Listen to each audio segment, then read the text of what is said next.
Vamos continuar então a ver a compreensão de lista. E nesse notebook que a gente tem aqui agora, a gente vai ter uma série de exemplos de uso de compreensão de lista. Então, o que que eu fiz? No começo aqui eu vim, mandei limpar todas as saídas. E quando você for fazer esse estudo, né, com esse conjunto aqui de exemplos, tente sempre olhar o que está aqui e adivinhar o que vai sair aqui, né? Por exemplo, em V1, o que que vai sair de resultado? Porque com isso você vai treinando, né, entender a leitura desse código. Isso é muito importante. Claro que é muito bom construir também, vai ter muitos exercícios para isso, mas é sempre legal você bater o olho aqui e ver se você consegue entender. Então vamos lá. Primeiro exemplo aqui, ó, eu sempre vou ter o comentário aqui em cima, né, dizendo o que que faz. Então, ó, gera uma lista com o quadrado de cada elemento da lista original. Então, eu tenho uma lista aqui, menos 4, menos 2, 0, 2 e 4. E V1 vai ser uma compreensão de lista que vai ser x vezes 2, o dobro do x, para cada x em V. Então, para cada x que tem aqui, eu não usei nenhum filtro, então ele vai pegar todos os elementos. E para cada elemento do vetor V original, ele vai gerar o dobro desse elemento e vai gerar, então, um V1. Então, vamos executar. E está ali, ó, né? Menos 8, menos 4, 0, 4 e 8, o dobro desses elementos. Ok? Então eu gerei uma lista, né, usando uma compreensão de lista para gerar o dobro dos elementos. Ok? Próximo exemplo. Gera uma lista com o quadrado de cada elemento da lista original se o elemento for positivo, se o elemento original for positivo. Ok? Então, aqui seria até legal a gente construir separadamente para ver. Então, eu vou colocar aqui, ó, acho que isso ajuda a gente a compreender. Eu vou colocar primeiro como seria a lista sem o if. Na verdade, ele fala o quadrado aqui, né? Ele não está girando o quadrado. Vamos ter que fazer essa brincadeira aqui depois também. Porque ele quer o quadrado. Então, o quadrado vai ser isso aqui, ó. X elevado ao quadrado. Ok? Então, vamos executar aqui para ver. Aqui não é vetor, né? É V, que é aquela lista original que estava lá em cima. A gente poderia até copiar para cá, mas não precisa, porque V já está na memória. Ó, ele está ali. Então vamos executar. Então tá ali. Ó. Aqui eu tenho a própria lista. Não fez nem muito sentido esse primeiro exemplo aqui. Vamos tirar fora isso aqui. Né? Vamos deixar assim. Agora a gente consegue rodar melhor. Então tá aqui. Ó. Os elementos positivos daquela lista V. A V é. Vou passar o mouse aqui. V é menos 4, menos 2, 0, 2 e 4. Quais são os elementos positivos dela? 0, 2 e 4. São maiores que 0. Maiores ou iguais a 0. A gente não botou maior que 0, né?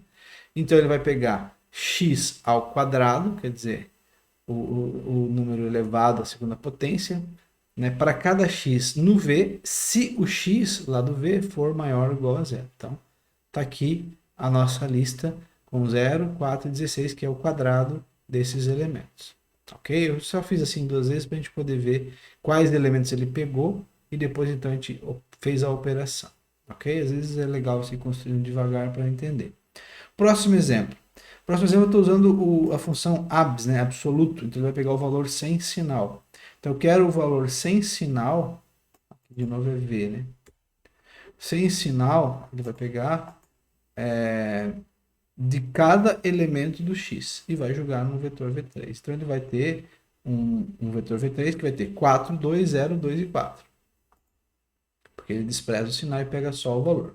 Ok? Então, o absoluto é uma função embutida do Python que faz isso. Bom, mais um exemplo aqui. Esse aqui ele vai gerar uma lista com os valores com duas casas decimais. Né? Então eu fiz o round de x,2, duas casas arredondadas. Só estou mostrando exemplos do que eu posso fazer. Né? Eu posso tanto usar filtro com if aqui, quanto eu posso fazer operações com cada elemento que veio para cá. Tá? Então, aqui nesse caso, ele vai pegar vários valores com casas né, decimais diferentes e ele vai arredondar, né, e vai jogar do vetor 4 para o vetor 5, aqui, esse vetor final. Então, olha só. Então, a gente pegou esse valor, 40,543, virou menos 40,54. Esse aqui ele arredondou 767 para 77. Aqui ele arredondou 7765 para 78. O zero ficou zero mesmo. E aqui ele arredondou para 4.99, que era 4.9877. Arredondou para duas casas. Aqui embaixo eu faço uma outra brincadeirinha, né, que é eu mostrar o pi com vários arredondamentos. Então, o que eu faço aqui? Ó? Eu criei uma variável chamada casas. Então, né, para casas em range de 1 a 6, então vai ser 1, 2, 3, 4 e 5. Então, ele vai ter pi com uma casa, duas casas, três casas, quatro casas e cinco casas. Então, ele vai fazer o seguinte, ele vai gerar o arredondamento do pi com as casas. Então, ele vai gerar cinco valores de pi, cada um com um arredondamento. E para poder usar o pi, eu tive que fazer a importação aqui, né? From match import pi. Ok? Então, rodando aqui, ó, eu tenho pi com uma casa, duas casas, três casas, quatro casas, cinco casas. Não é muito útil, talvez, mas pode ser interessante uma brincadeira que a gente fez aqui. Ok? Vamos agora voltar para a compressão de listas de strings aqui, ó. Estava trabalhando com números até agora, principalmente, né? Vamos pegar uma string aqui, ó.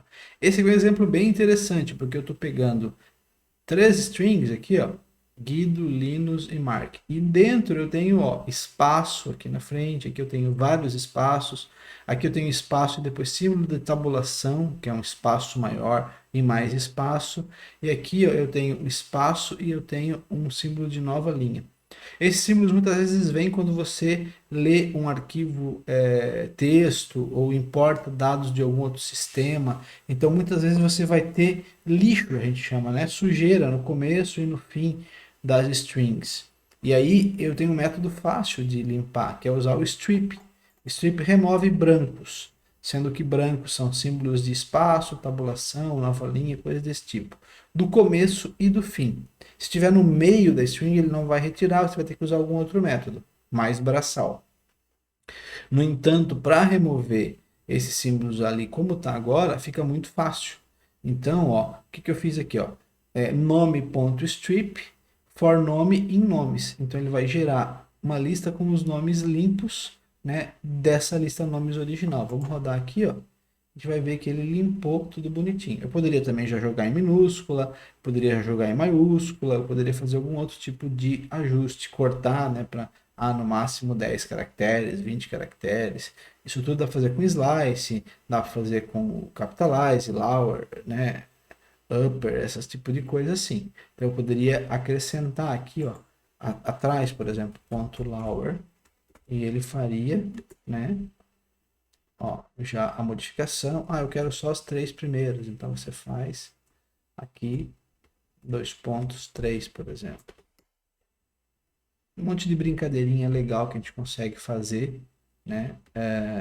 Acrescentando aqui e de uma forma muito rápida, muito eficiente, ok?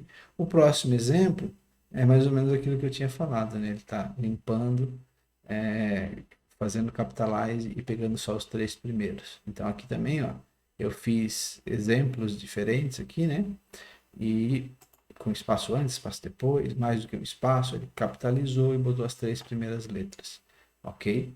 Só quero mostrar que se eu tiver um espaço no meio, se eu tiver no final, pode ser vários, no começo também vários, tudo funciona. Mas se eu tiver no meio, ó, Mark, por exemplo, ali, ó, ele capitalizou a primeira palavra, só, ele pegou as três primeiras, né? Mas se eu tirar o 3 aqui, ó, só para a gente exemplificar, ó, o espaço ele não tira do meio, certo? Ele vai tirar do começo e do fim, tá? Então só para a gente não se perder, eu vou voltar aqui ao original e vamos rodar e tá ali, ok? Voltando para compressão de listas numéricas, ó. O que ele está fazendo aqui? Ele está pegando de 0 a 5, então os elementos, o range 6 de 0 a 5, e está gerando uma lista de tuplas. Vejam, aqui eu tenho uma tupla, eu tenho dois elementos, então ele vai gerar para o 0, 1, 2, 3, 4, 5, ele vai gerar o quê? Uma tupla. Para cada um, né? Uma tupla com o próprio elemento, 0, por exemplo, e o quadrado. 1 e o quadrado de 1, 2 e o quadrado de 2, 3 e o quadrado de 3, e assim por diante. Então, ó, Esse símbolo indica que é uma tupla, esse símbolo aqui indica que é uma compreensão de lista, né? E ele vai executar, então, e vai gerar uma lista de tuplas, de pares de elementos, sendo o primeiro o elemento e o segundo o dobro do elemento. Então, ó, 2, 4, 3, 9, 4, 16, 5, 25. A gente vai depois ver um monte de usos, né, para esse tipo de coisa aqui. E o legal é que eu posso também usar, eu falei de compreensão de lista, mas eu tenho compreensão de dicionário também. Então eu posso gerar um dicionário, nesse caso, com um exemplo muito parecido com o de cima, só muda a notação aqui, ó. Então eu estou em formato de um dicionário aqui, ó. Par, chave, valor. Então a chave é o elemento e o valor correspondente a ele é o quadrado do elemento. Eu gero rapidamente um dicionário. Olha que legal. Tá?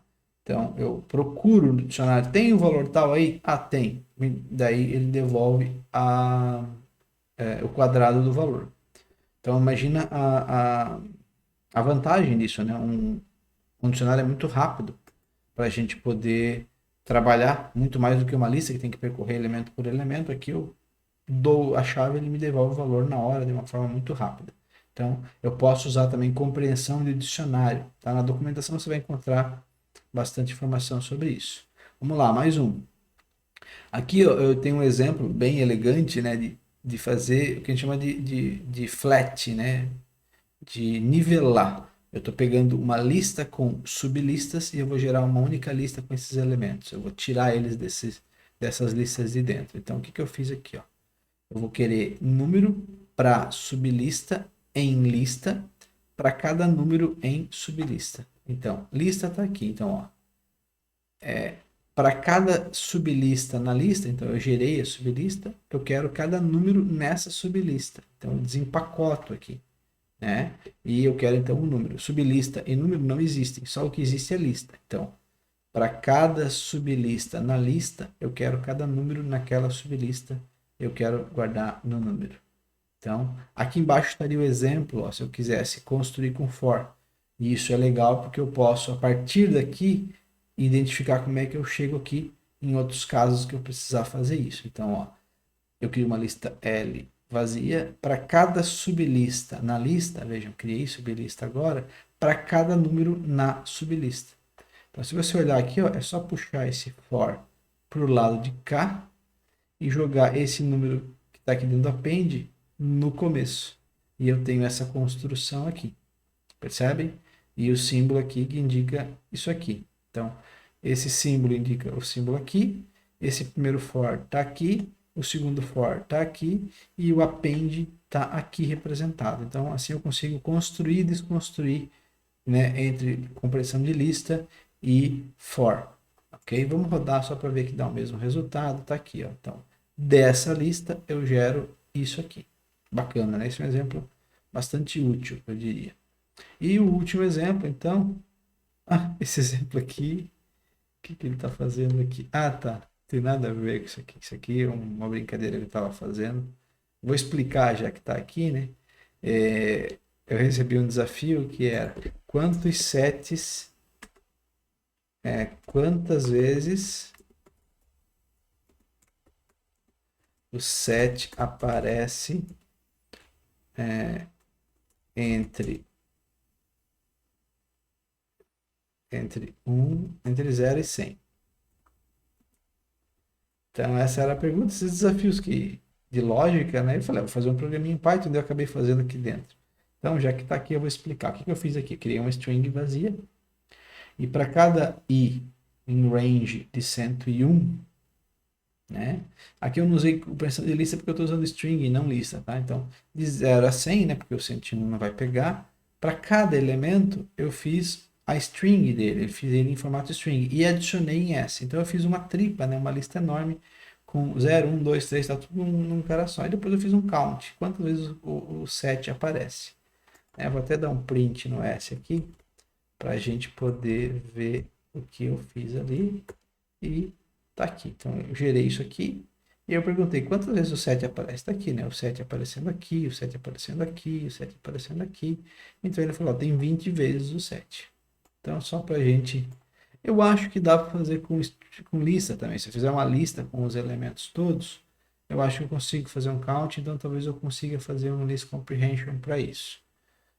Eu vou pensar depois, ou fica como exercício aí tentar transformar isso aqui em uma compreensão de lista, porque daí você consegue fazer isso numa única linha, tá? Vamos tentar, hein? E aí depois fica de exercício pra gente, tá bom?